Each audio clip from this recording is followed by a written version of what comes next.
ఒక వీడియోలో చెప్పిన కదా మా బాంబడిది సైకిల్ దొక్కం ఒక మాట అన్నాడు. బాబా సీట్ మంచి లేదు కదా అన్నాడు. సీట్ బెటర్ సీట్ వేపియమన్నాడు కదా, ఆ సీట్ ఇప్పుడు వేపిస్తున్నా.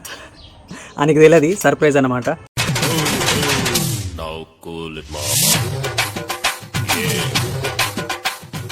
నవ్య, మీ తమ్ముడేడి?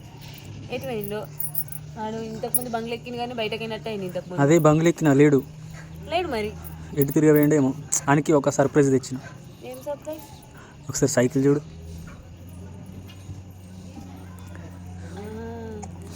ఎందుకు? ఆయనకి మాట ఇచ్చిన. నువ్వు సర్ప్రైజ్ అన్నావు కాబట్టి నేను కూడా చెప్తాను ఇప్పుడు. ఎందుకంటే సర్ప్రైజ్ లెక్క ఆల్రెడీ ఇలా చూసిర్రే, వీళ్ళకి తెలిసి అందరికి తెలిసి. నందన్ మామకి సర్ప్రైజ్ సర్ప్రైజ్ తిన్ ఆమె తిన్. అరే ఎంత ఆనందం లింకాలరా నిన్ను. వాళ్ళు వాళ్ళు పోతే పోని కానీ గిచ్చుడే, నీకు ఒక సర్ప్రైజ్. గిచ్చుడు అమ్మతోడు మంచిగా ఉందా? మెత్తడి సీట్ వేయించిన, మెత్తడి. ఇక నీ పాతది ఇది తీరాది. నువ్వు గట్టెందుకు చూస్తున్నావు? రే నీకు సర్ప్రైజ్ నచ్చిందా లేదా?